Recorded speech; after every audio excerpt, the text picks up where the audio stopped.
नमस्कार, जय जिनेंद्र, राधे राधे। उम्मीद है आप सभी अच्छे होंगे।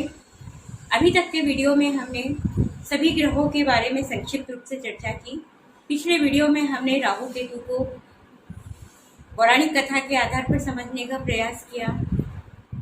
समझ में इतना आ गया कि विष्णु जी ने अपना रूप बदला तो राहु ने भी अपना रूप बदला और वह दानव से देव की कतार में जाकर बैठ गया। मतलब देव का रूप धारण करके देव की कतार में जाकर बैठ गया और उसने भी अमृत का पान कर लिया। अब प्रश्न हम जो दिमाग में उठ सकता है सबके, वह यह है कि जब राहु को, मतलब जो स्वरभानु था, उसको सूर्य और चंद्र ने पहचान लिया तो विष्णु भगवान ने कैसे नहीं पहचाना? ये तो संभव ही नहीं है। तो अब सीधी सी बात है कि समझने वाली बात है कि ये सब कुछ जो हो रहा था वो विष्णु भगवान की लीला का ही एक रूप था। अब ये लीला रची क्यों गई, ये भी तो एक प्रश्न है ना। तो कुछ लोगों का ये कहना है कि सृष्टि में संतुलन बनाए रखने के लिए, सृष्टि का सफल संचालन होता है, इसके लिए विष्णु जी को राहु केतु की उत्पत्ति की आवश्यकता महसूस हुई थी। तो दूसरे कुछ लोगों का कहना है, जो कुछ और मत है, उनका मानना है कि सृष्टि के संतुलन के लिए नहीं, बल्कि यह देवताओं और दानवों के बीच में संतुलन की स्थिति उत्पन्न करने के लिए सारी लीला रची गई थी। क्योंकि ये जो समुद्र मंथन हुआ, इसके पीछे कारण ही यही था कि असुरों की शक्तियां बढ़ती जा रही थी और देव जो है सारे निस्सहाय से हो गए थे, और उसी के लिए ये जो है समुद्र मंथन किया गया था। खैर, अब हमने पिछले वीडियो में ये देखा कि राहु और केतु की कोई राशि नहीं होती है, यह उसी राशि के अनुसार फल देते हैं जिस राशि में ये बैठते हैं, और साथ में ही जिन ग्रहों के साथ ये होते हैं, जिन ग्रहों के साथ युति करते हैं, उनके अनुसार भी ये फल देते हैं। नक्षत्रों का भी इन पर बहुत प्रभाव पड़ता है कि ये किस नक्षत्र में है, ये भी देखा जाता है। राहु की दृष्टि के संबंध में भी मतांतर है। कुछ लोगों का मानना है कि इसकी 5वीं और 9वीं दृष्टि मानी जाती है, और कुछ का कहना है कि ये उल्टी चाल चलते हैं, क्योंकि आप राहु और केतु जब अपना राशि परिवर्तन करते तो ये अपनी अगले वाली राशि में नहीं जाते। जैसे कि अभी राहु चल रहा है कुंभ राशि में, तो जब ये अपना राशि परिवर्तन करेगा तो ये मीन में न जाकर ये पीछे मकर राशि में जाएगा। तो और ऐसा ही केतु का है, अभी केतु सिंह राशि में चल रहे हैं। अब यह जब राशि परिवर्तन करेंगे तो ये कन्या राशि में नहीं जाएंगे, ये कर्क राशि में जाएंगे। तो इस तरह से जो है राहु केतु हमेशा उल्टी चाल चलते हैं। और केतु और राहु को यदि हम सरल शब्दों में समझे तो देखिए, राहु जो है भोगी है और केतु जो है योगी है। राहु भुलावा है और केतु जो है वह भूल जाने को कहता है। राहु प्रश्न करता है, जिज्ञासु है। यदि किसी ने उसके साथ बुरा व्यवहार किया या उसके साथ कुछ हो रहा है तो वह कहेगा बट हाय, और केतु कहेगा लेट गो।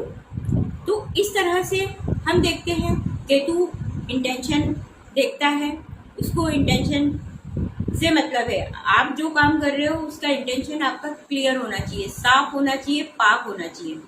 और केतु जो राहु जो है वह शॉर्टकट में विश्वास करता है। वो उसको यदि मन में आ गया कि मुझे ये चीज़ चाहिए, मुझे ये काम करना है या मुझे यहाँ पहुँचना है, तो व्यक्ति फिर जो राहु प्रधान व्यक्ति होता है वह कैसे भी वहाँ तक पहुँचता है। अब ये जरूरी नहीं है कि सभी की कुंडली में राहु खराब फल दे और सभी की कुंडली में राहु अच्छा फल दे, क्योंकि राहु केतु या कोई भी ग्रह हो, सब कुछ डिपेंड करता है व्यक्ति की पर्सनल कुंडली के ऊपर कि उसकी कुंडली में ग्रह की स्थिति क्या है। हमने क्या पढ़ा कि 9 ग्रहों में राजा सूर्य को कहा जाता है।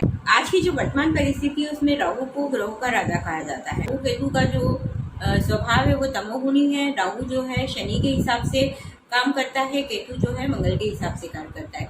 जैसे कि हमने देखा कि 9 ग्रहों में सूर्य को राजा कहा जाता है, चंद्रमा को रानी कहा जाता है, मंगल को सेनापति कहा जाता है।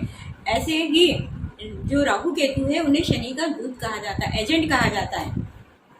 राहु का जो है रंग नीला कहा जाता है, इसका स्वभाव जो है तमोगुणी है, और केतु का जो रंग है वो बुरा बताया जाता है और ये भी तमोगुणी स्वभाव का होता है। कहा यह जाता है कि केतु आध्यात्मिकता की ओर ले जाता है और राहु भौतिक सुखों को प्राप्त करने की इच्छा उत्पन्न करता है। लेकिन यदि हम जब व्यवहार में देखेंगे या हम जब लोगों की कुंडलियों का विश्लेषण करते तो हम देखते हैं कि कई लोगों को राहु भी आध्यात्मिकता की ओर लेके जाता है, और केतु जो है वो व्यक्ति को इतने भौतिक सुख प्रदान करता है कि ऊंचाइयां प्रदान कर देता है। राहु विदेश का कारक कहा जाता है, केतु धर्म स्थान का कारक कहा जाता है, लेकिन केतु भी विदेश की यात्रा कराता है। और केतु के बारे में ये देखा है कि केतु की जब दशा चल रही होती है और किसी व्यक्ति की कुंडली में यदि गोचर भी उसको सपोर्ट करता है, अंतर दशा भी सपोर्ट करती है, तो व्यक्ति अकेला ही भ्रमण को निकल जाता है, विदेश भ्रमण को। और राहु तो विदेश का कारक है ही से, लेकिन राहु वहां पर निवास भी करवा देता है। राहु प्रधान जो व्यक्ति है वो यदि अपने घर से दूर रहता है तो वो बहुत ज़्यादा अच्छी उन्नति करता है। राहु और केतु अपनी दशा, अंतर दशा, प्रत्यंतर दशा में विशेष फल देते हैं। ये व्यक्ति को किसी पवित्र नदी के पास भी लेके जाते हैं। और विशेषकर गंगा स्नान के बारे में बात की गई है कि जब भी इनकी मतलब दशा, अंतर दशा आती है और यदि इनको गोचर सपोर्ट करता है तो ये गंगा स्नान जरूर करते हैं। और ये तो बिल्कुल बनी बात है, क्योंकि ये अनुभव की हुई बात है कि राहु केतु की जब दशा, अंतर दशा आती है तो ये व्यक्ति को गंगा स्नान की ओर जरूर लेकर जाते हैं। अच्छा, ये भी आज की वीडियो में इतना ही। अगली वीडियो में हम बात करेंगे राशियों की, और फिर कुछ हम थोड़ा नक्षत्र के बारे में जानेंगे, फिर हम कुंडलियों का विश्लेषण करना प्रारंभ करेंगे। आप सभी से एक ही अनुरोध है कि वीडियो को लाइक, कमेंट, शेयर जरूर करें और चैनल को सब्सक्राइब करें। आपके द्वारा किया गया ये छोटा सा कार्य मुझे बहुत प्रोत्साहित करेगा और मुझे अच्छे वीडियो बनाने में सहयोग प्रदान करेगा।